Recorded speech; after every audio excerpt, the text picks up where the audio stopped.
یہ 20ویں صدی کے آغاز کے وقت، جسے ہم پورا کہتے ہیں مڈل ایسٹ، بلکہ صرف مڈل ایسٹ نہیں، پورا شمالی افریقہ سلطنت عثمانیہ کا حصہ تھا، خلافت عثمانیہ۔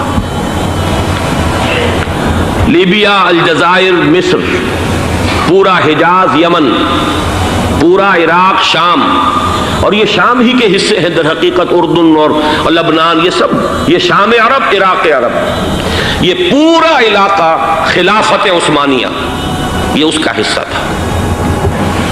پہلی جنگ عظیم میں انگریزوں نے عربوں کو بغاوت پر آمادہ کیا، غداری پر آمادہ کیا، انہوں نے خلافت عثمانیہ کے خلاف بغاوت کی، بیج بوئے ان کے دلوں کے اندر نفرت کے، ابھارا انہیں، تم ترکوں کے غلام کیوں ہو، تمہیں خود حاکم ہونا چاہیے، تم کھڑے ہو جاؤ، ہم مدد کریں گے، تم بغاوت کرو، تم ان ترکوں کے خلاف ہماری مدد کرو، ہم تمہیں آزاد کر دیں گے، تم اپنے پاؤں پر خود کھڑے ہو جانا۔ یہ بہت ہی ہمارے لیے دردناک المیہ ہے اس پہلی جنگ عظیم کا۔ کرنل لارنس جیسا شخص، برطانوی استعمار، اور اس کے نتیجے میں عربوں نے بغاوت کی۔ اور اس قدر دردناک بات آپ کو بتا رہا ہوں، میں پہلی مرتبہ جب سن 62 میں حج کے لیے گیا مدینہ منورہ میں، ابھی وہ ریل کے انجن کھڑے ہوئے تھے۔ یہ ترکی کے زمانے میں، سلطنت عثمانیہ کے زمانے میں بغداد سے مدینے تک ریلوے لائن تھی۔ یہ پورا ایک عالم سلطنت عثمانیہ، صرف سلطنت نہیں، خلافت عثمانیہ، پوری ٹرینیں جو ہے ترکوں کی اڑائی گئی، ہزاروں ترکوں کو شہید کیا گیا، یہاں تک کہ صحن حرم میں شہید کیے گئے سینکڑوں ترک۔ یہ جرم تھوڑے نہیں ہے، معمولی نہیں ہے۔ آج جس کی سزا مل رہی ہے، معلوم ہونا چاہیے کہ وہ جرائم کون کون سے تھے۔ اب بھی جو لوگ گئے ہیں انہوں نے دیکھا ہوگا، ترکی کا قلعہ موجود ہے اوپر پہاڑی کے اوپر، حرم کا جو سب سے بڑا دروازہ ہے باب ملک عبدالعزیز، اس کے سامنے ایک لائبریری ہوتی تھی، اب تو غالباً وہ بھی گرا دی گئی ہے، اس کے پیچھے پہاڑی پر ترکوں کا قلعہ ہے پرانا، اس پر توپیں موجود تھیں۔ جب بغاوت ہوئی ہے، جو حرم میں آئے ہوئے تھے ترک فوجی، ظاہر بات ہے نہتے، وہ تو نماز پڑھنے آئے ہوئے تھے، ان کو وہاں ذبح کیا گیا ہے، اور ترکوں نے اپنی توپیں استعمال نہیں کی کہ کہیں بیت اللہ کو کوئی گدن نہ پہنچ جائے۔ بہرحال یہ غداری ہوئی ہے پہلی جنگ عظیم کے دوران، اور نہ صرف ترکوں پہ عربوں نے کی ہے۔ جیسا کہ میں نے کہا تھا، دو ہیں سب سے بڑے مجرم روئے ارضی کے اوپر امت مسلمہ کے طبقات۔ ہمارا پنجابی سپاہی بھی جا کر انگریزوں کی مدد کر کے ایلن بی کو قبضہ جو لے کر دیا بغداد کا، اس میں ہمارے مسلمان پنجابی سپاہی بھی شامل تھے۔ یہ خون چکاں باب ہے ہماری تاریخ کا اس صدی کا۔ لیکن اس کے بعد سلطنت عثمانیہ کے ٹکڑے ہو گئے، چیتھڑے ہو گئے۔ ایک انگریز نے لکھا ہے یہ جملہ، زہر میں بجھا ہوا جملہ، کہ تاریخ میں یہ بات ثبت ہو جائے گی کہ ایک انگریز نے اس سلطنت کے ٹکڑے کر دیے کہ جو عمر فاروق نے قائم کی تھی رضی اللہ تعالیٰ عنہ۔ یہ پورا عالم، یہ تمام علاقہ کس نے فتح کیا تھا؟ یہ بات ہاتھ بدل گئے تھے، پھر ترک آ گئے، خلافت عثمانیوں کے پاس چلی گئی، لیکن یہ سلطنت تو حضرت عمر رضی اللہ تعالیٰ عنہ کے زمانے سے چلی آ رہی تھی۔ اس کو ایک انگریز کرنل نے، اور اس نے بغاوت پہ آمادہ کر کے عربوں کو اور ترکوں کے پیٹھ میں چھرا ڈھپوا کر ان کے ذریعے سے اور ٹکڑے کر دیے۔ لیکن جب جنگ ختم ہوئی، اب انہوں نے کہا کہ اب ہمیں آزادی دیجیے۔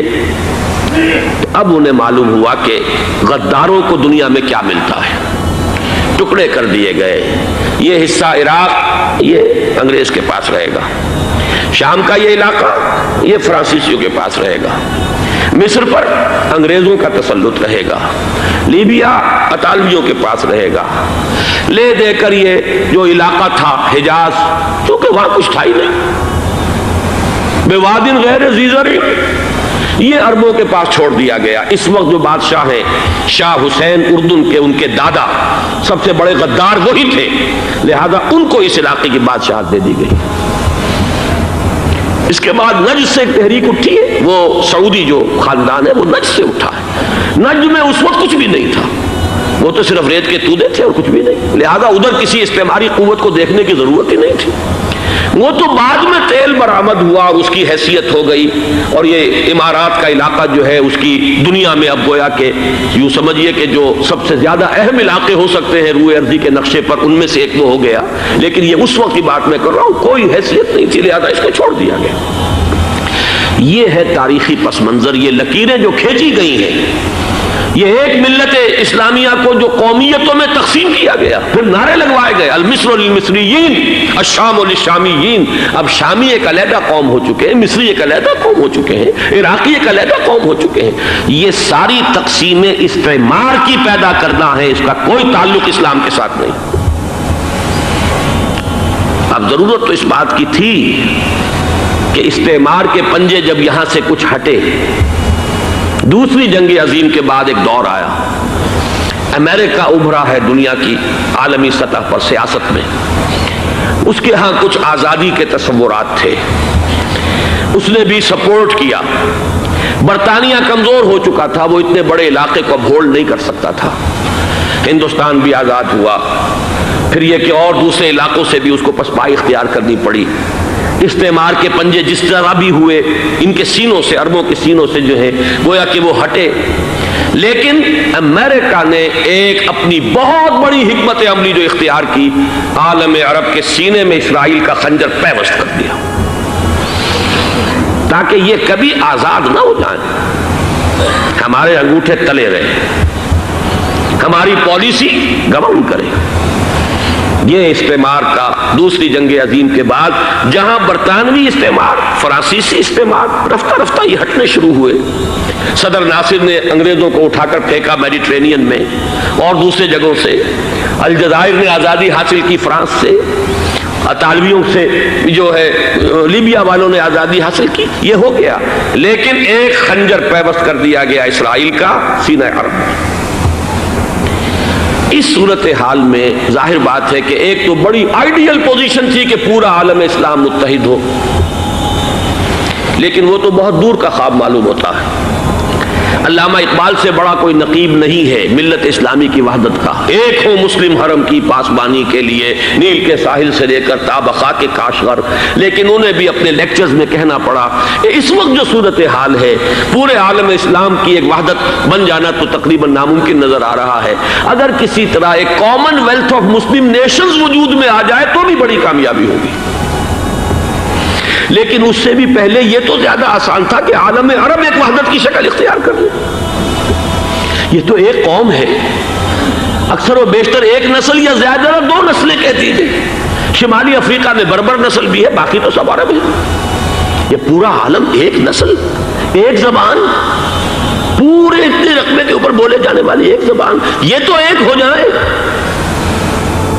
افسوس یہ ہے کہ اس کا ایک ہو جانا، ایک شخصیت ابھری تھی جو مذہبی مزاج کی شخصیت تھی، جو دینی مزاج کی حامل شخصیت تھی. اگر اس کی قیادت میں عالم عرب متحد ہو جاتا تو واقعتاً ایک بہت بڑا جو ہے مرحلہ وہ طے ہو جاتا پوری عالمی ملت اسلامیہ کی ایک وحدت اختیار کرنے کا. وہ شخصیت تھی شاہ فیصل شہید کی. اور اس لفظ کے ساتھ ہی آپ کے ذہن میں آ گیا ہوگا کیوں انہیں شہید کر دیا گیا، کس نے کیا کرایا، کہاں سے تعلیم حاصل کر کے آیا تھا وہ جس نے شہید کیا شاہ فیصل شہید کو. اس کی گردن پر کون سوار تھی، وہ یہودی لڑکی کے جس کے فوٹو بھی شائع ہوئے، ایک گردن پر اٹھائے کھڑا ہوا شہزادہ اپنی ایک یہودی دوست کو، لڑکی کو. اور وہی ہے کہ جس نے جا کر پستول سے شہید کیا ہے.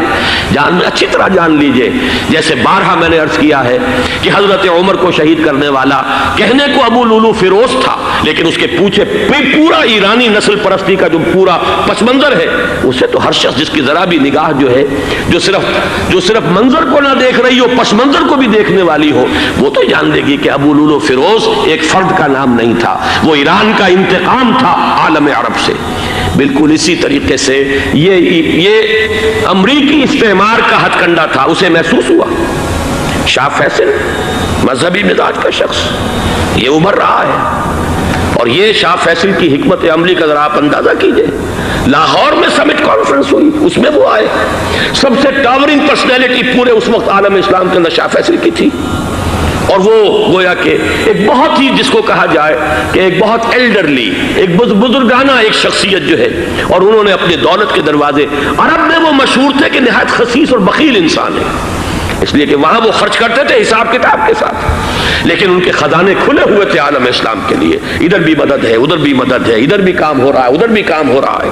پھر انہوں نے تیل کا ہتھیار استعمال کر کے ایک دفعہ امریکہ کو دن میں تارے دکھا دیے تھے، لہذا ان کا ہٹایا جانا سین سے یہ امریکی استعمار کے لیے لازم تھا۔